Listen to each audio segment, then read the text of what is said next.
estamos no país de Malta, a ilha onde no relato bíblico de Atos 27 o apóstolo Paulo naufraga.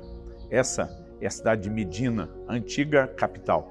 Malta fica ao sul da Itália, menos de 100 quilômetros da Sicília e menos de 300 quilômetros da África. É um lugar que tem sido cenário da dominação de muitos povos, passando pelos fenícios, pelos gregos, pelos romanos, e foi nesse cenário que o Evangelho chegou.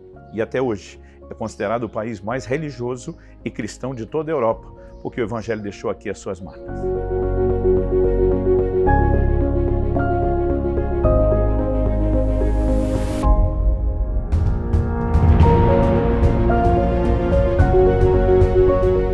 A República de Malta é formada, na verdade, por um arquipélago de várias ilhas, sendo que a de Malta é a principal. O que se pressupõe ter sido o lugar onde o apóstolo Paulo teria naufragado é uma outra ilha próxima chamada hoje Ilha de São Paulo. República de Malta é um arquipélago com várias ilhas, sendo que essa, na verdade, é a principal. Hoje, quando olhamos um cenário moderno de um país que compõe a União Europeia, apenas alguns cenários como esse, que remontam períodos mais antigos, porém não tão antigos quanto o relato bíblico, é que nos remetem a um mergulho na história. Esse lugar deixou uma marca, não apenas no registro das Escrituras, mas de um ensino que perpetuaria para todos nós. Ainda que haja divergência sobre a possibilidade de haver ou não a confusão com uma outra ilha, nós estamos dentro da rota que Paulo teria feito na sua viagem com direção a Roma. Para você ter uma noção, estamos aqui a menos de 100 quilômetros de Sicília, no sul da Itália.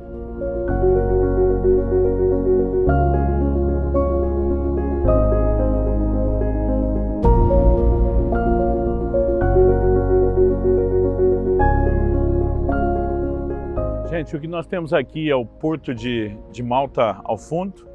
Esse azul fantástico da água é porque é o Mediterrâneo, e do lado de cá, à minha direita, é que nós temos a entrada, dos navios para o porto.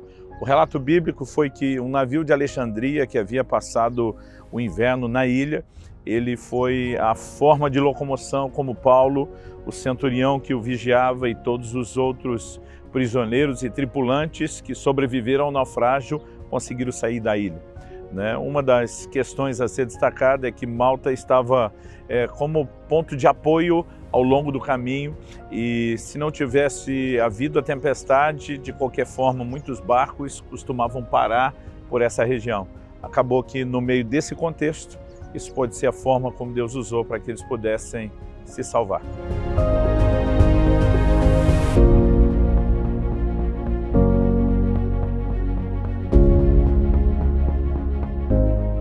Essa é a parte da Malta moderna, que hoje virou um ponto turístico de muita procura, não só dos europeus, mas do mundo. Especificamente aqui, nós temos uma vila de pescador, então você vai ver os barcos mais simples, mas ao longo de toda a Malta é impressionante a quantidade de barcos de passeio e de veraneio que eles têm nesse lugar.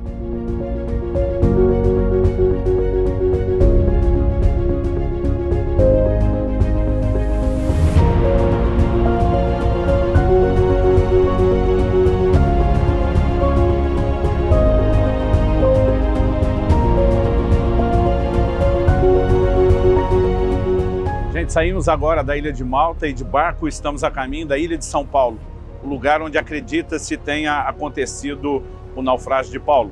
Hoje, uma ilha deserta, desabitada e que serve só a propósitos turísticos.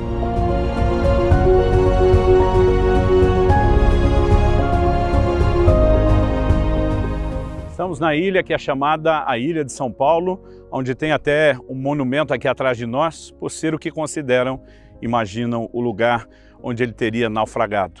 Para nós, mais importante do que achar o lugar é aprender com a lição. Malta é, na verdade, um arquipélago. Isso poderia, mesmo quando a definição da Bíblia sobre Malta bata exatamente com algo que já existia ao longo da história, isso pode, de acordo com alguns estudiosos, ter acontecido em outro lugar. No entanto, mais importante do que acertar a localização é entender a lição bíblica. E essa lição nos abençoa, essa lição nos ministra.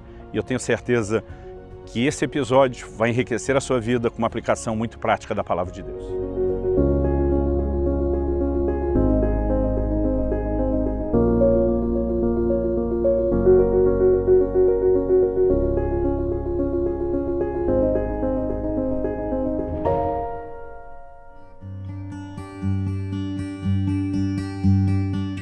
palavra de Deus nos relata em Atos, no capítulo 27, dos versículos 9 a 20, o seguinte episódio envolvendo a vida do apóstolo Paulo.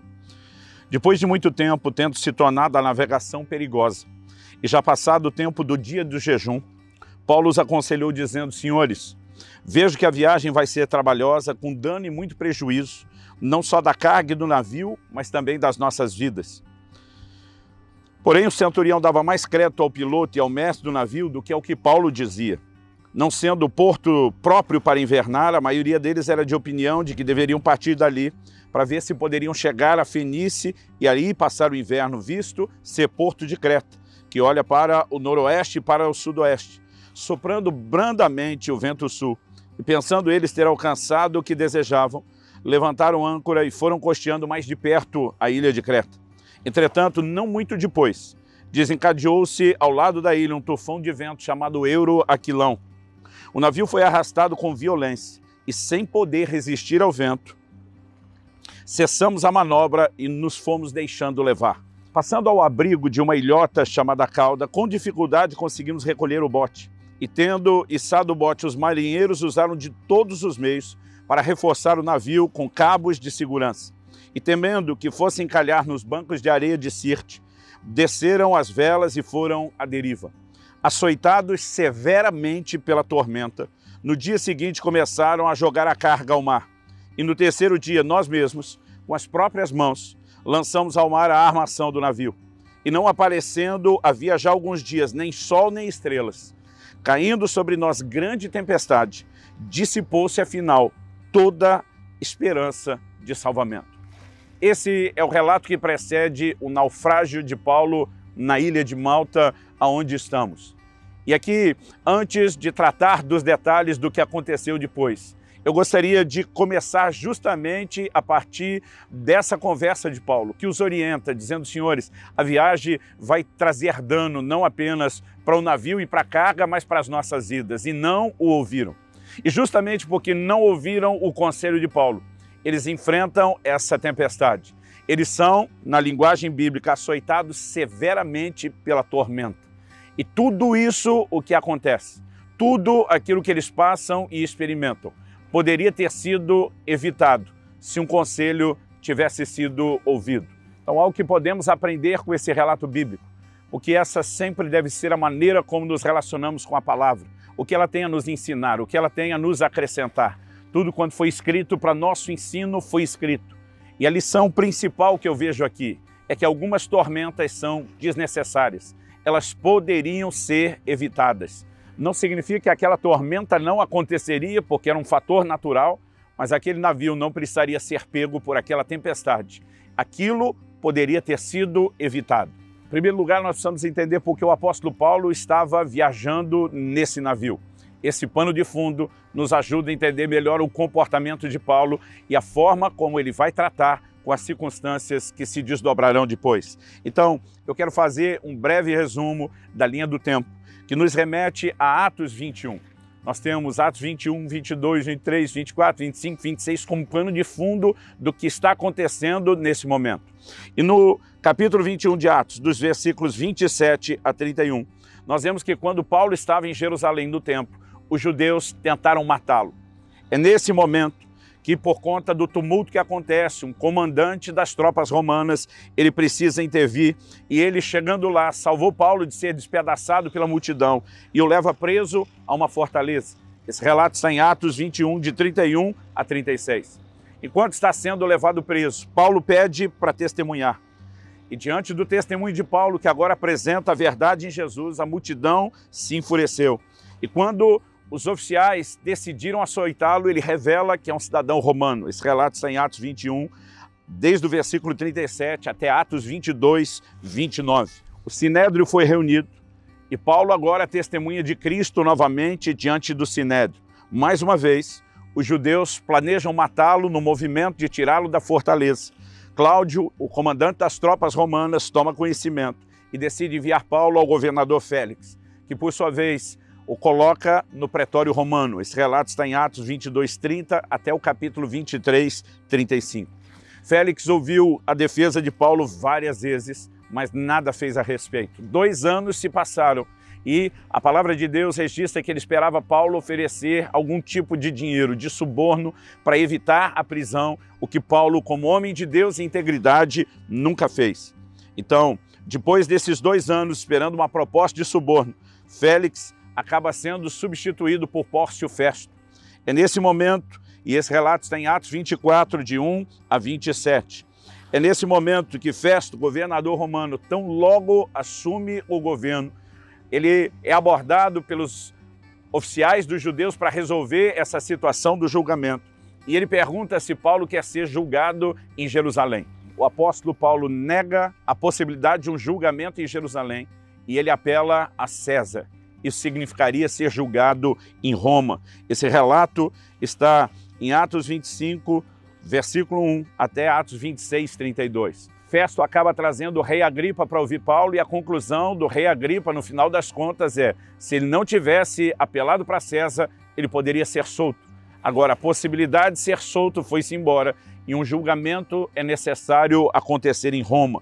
E é justamente por ter apelado para um julgamento em Roma que Paulo é entregue aos cuidados agora de um centurião romano, que o está levando juntamente com outros presos. Esse é o contexto da tempestade. Em primeiro lugar, eu e você precisamos entender que o que nos coloca num cenário da possibilidade de vivenciar problemas não é necessariamente erro, pecado ou culpa da nossa parte. Muitas vezes o que nos leva a enfrentar determinadas circunstâncias difíceis é justamente o fato de termos sido fiéis a Deus. Quando a palavra de Deus fala a respeito do rei Ezequias, que promoveu uma grande reforma em Jerusalém, e a palavra de Deus faz questão de destacar seus atos de fidelidade, o texto bíblico diz assim: depois de todos esses atos de fidelidade de Ezequias, Senaqueribe levantou-se contra Jerusalém. Nem sempre os problemas que vamos enfrentar, eles necessariamente são uma consequência dos nossos erros, embora algumas vezes o sejam. Paulo está vivendo todo um contexto de dificuldade pela sua fidelidade ao Senhor. E é possível que essas coisas aconteçam conosco. Agora, a pergunta a ser feita é: toda tempestade, toda adversidade, toda circunstância que passamos, precisaria necessariamente ser passada? Algumas que são consequências dos nossos erros poderiam ser evitadas quando não erramos. Outras que são inevitáveis e vêm por causa da nossa fidelidade, devem ser aceitas em paciência e confiança no Senhor. Mas mesmo nesse contexto, algumas vezes há detalhes ou há tormentas específicas dentro dessa fase que poderiam ser evitadas. E quando eu olho para a história bíblica, eu percebo com clareza que tormentas acontecem. Nós temos que partir desse pressuposto. Esse é o primeiro ponto a destacar. Em todo tempo, em todo lugar. Elas não são para alguém que está enfrentando uma tormenta, uma tempestade, um momento de adversidade, elas não são uma exclusividade dessa pessoa. Isso acontece naturalmente falando, e mesmo nessa aplicação espiritual dos problemas, em todo tempo, em todo lugar, praticamente com todo mundo. Aliás, acredito que, embora algumas tormentas possam ter razões espirituais, falando de uma forma generalizada, a maioria delas tem uma explicação natural. Quando falamos da tormenta literal, né, de chuvas e ventos fortes, são condições climáticas, é algo natural. E há problemas que enfrentamos, que são, na verdade, o desencadeamento de determinadas decisões, e a resposta a isso é algo natural. As pessoas não conseguiam entender a conversão de Paulo, que antes perseguia o evangelho. Os judeus entendem que ele é uma ameaça, há uma resposta àquilo. Não precisamos necessariamente de uma ação maligna para que aquele quadro fique pior. Então há circunstâncias que nós vamos simplesmente experimentar, porque, como o apóstolo João disse, o mundo nos odeia e há uma resposta natural de adversidade que podemos enfrentar. Eu olho para a palavra de Deus e percebo que, de acordo com o ensino dela, nós podemos esperar adversidades. Em João 16, 33, Jesus diz: no mundo tereis aflições. Nós podemos esperar não apenas que as tempestades venham, como podemos também contar com a intervenção de Deus nas tempestades. Marcos 6,51 fala de Jesus enfrentando uma tempestade e fazendo com que o vento cessasse e o mar se acalmasse. Além de reconhecer que existe uma tormenta, nós precisamos, e esse é o ponto da nossa conversa, reconhecer o motivo de estarem lá, no meio dessa tormenta, de uma forma específica. Eu não creio em determinismo, eu não creio em fatalidade, eu não creio que tudo já foi pré-determinado e não pode ser contornado ou evitado. O tempo todo a palavra de Deus nos orienta a fazer escolhas. E a Bíblia nos adverte que Escolhas diferentes nos levarão a lugares diferentes. Deuteronômio 30, 15 e 19 dizem: eis que eu ponho diante de vocês a vida e a morte, a bênção e a maldição.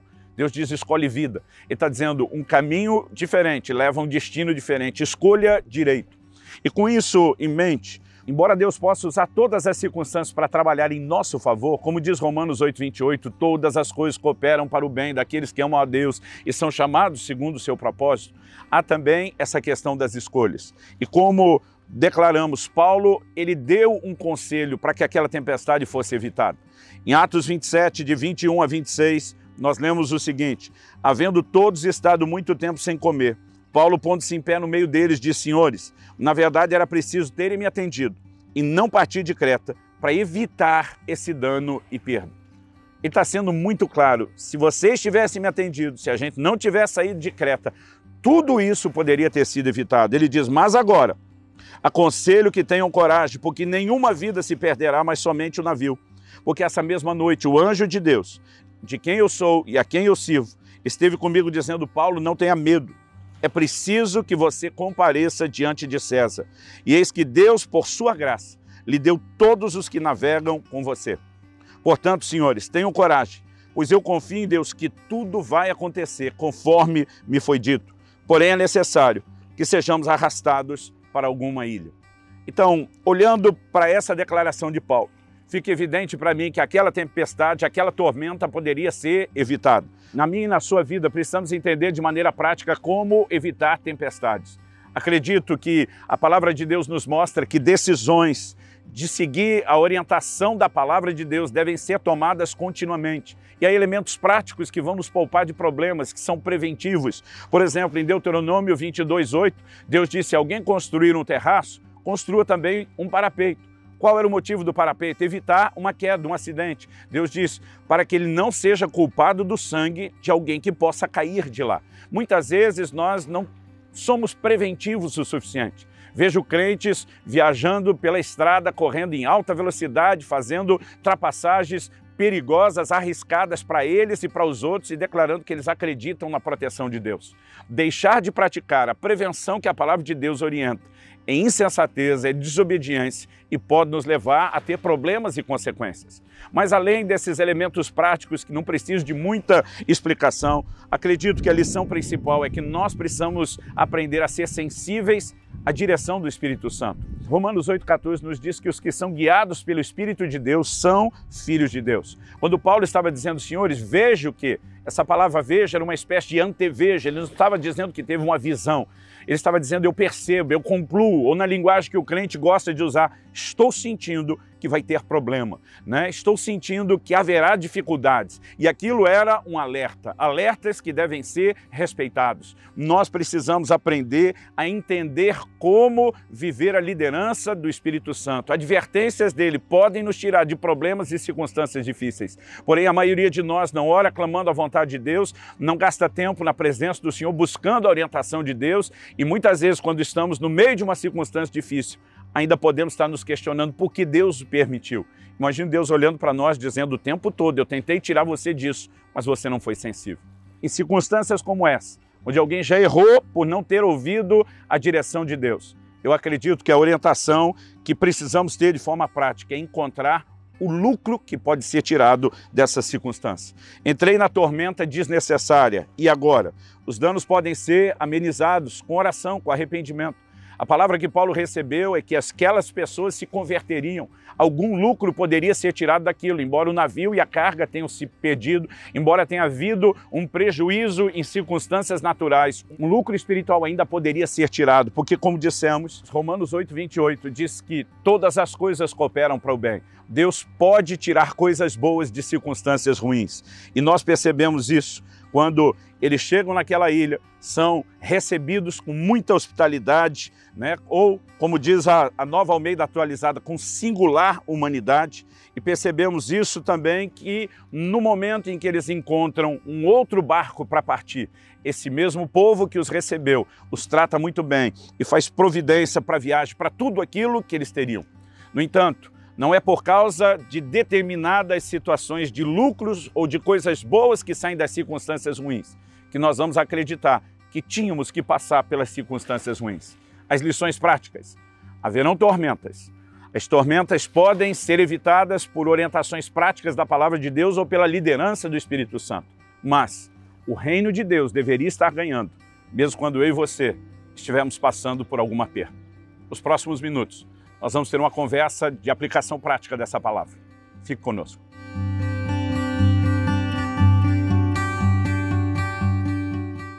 É interessante nós observarmos dessa viagem que termina em naufrágio que mencionamos, que a única razão para Paulo ter feito essa viagem é porque ele apelou para ser julgado por César em Roma. Em Atos 26, nós vemos que o rei Agripa, ele comunica a Festo que se esse homem não tivesse apelado a César, poderia ser solto, né? Em outras palavras, o assunto estaria resolvido depressa. Agora a pergunta é, por que Paulo apelou para ser julgado por César, mesmo sabendo a possibilidade de ser solto? Em Atos 23, verso 11, nós percebemos que o apóstolo tinha uma direção sobre um propósito de Deus. O texto diz assim: na noite seguinte, o Senhor, pondo-se ao lado de Paulo, diz: coragem, pois assim como você deu testemunho a meu respeito em Jerusalém, é necessário que você testemunhe também em Roma. Logo na conversão de Paulo, Ananias recebe uma mensagem do Senhor dizendo que ele iria testemunhar diante de reis. E agora Jesus o lembra desse propósito e diz que é importante que ele fale em Roma. Então, Paulo faz uma escolha que talvez não fosse do seu interesse pessoal, porque ele coloca o reino, o propósito de Deus, acima das circunstâncias. E acredito que nós temos aqui uma lição extraordinária que precisa ser levada em conta. É verdade. Uma coisa que lá em casa sempre bateram muito na tecla é que nós, como cristãos, não podemos nos mover por oportunidade, e sim por propósito. A gente tem que ter discernimento para quando tem uma porta aberta, entender se aquela porta está aberta, sei lá, pela vida ou se é algo que Deus disponibilizou para nós. Muitas pessoas às vezes dizem, pastor, é muito difícil saber o que Deus quer. Eu digo, na verdade é algo que está acessível, que está disponível.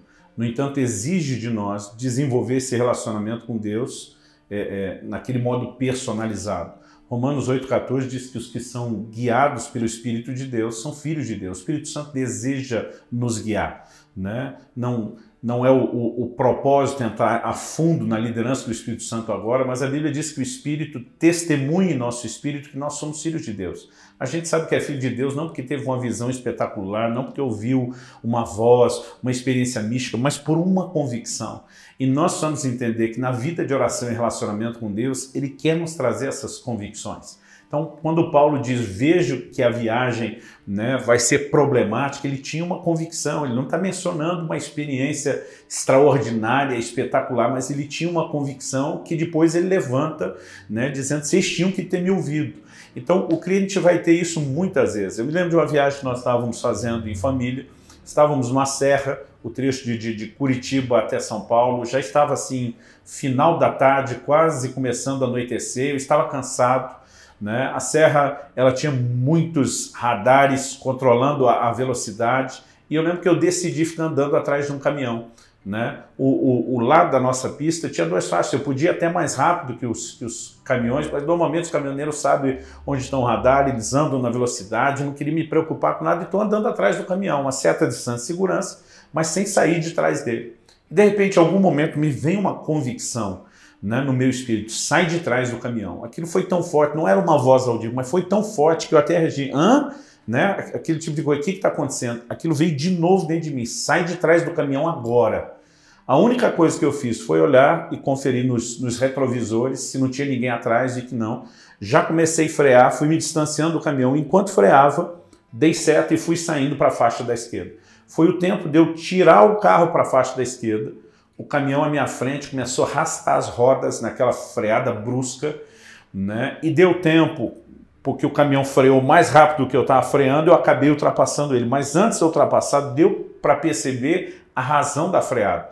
Eu vi o corpo de uma pessoa, na verdade, passando o caminhão, eu descobri que o carro da frente tinha atropelado um ciclista, né? E eu vi o corpo dessa pessoa saindo debaixo do caminhão. Como o eixo rodado do caminhão era alto, não encostou no corpo quando ele tocou na pista. Mas se eu estivesse no carro atrás, era eu que teria atropelado aquele homem, né? E naquele momento ficou claro e evidente para mim a importância de obedecermos o Espírito Santo. É lógico que eu estou falando de uma das experiências mais drásticas em relação a isso, mas no dia a dia nós vamos ter percepções, né? Eu acho que uma história recente aconteceu no início dessa inesquecível pandemia do Covid.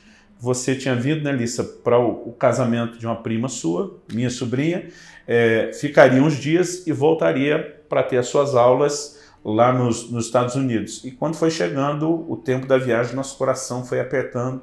Kelly primeiro, eu achei que era só preocupação de mãe com o início da pandemia. Depois aquilo começou a apertar o meu coração, como se algo tivesse errado.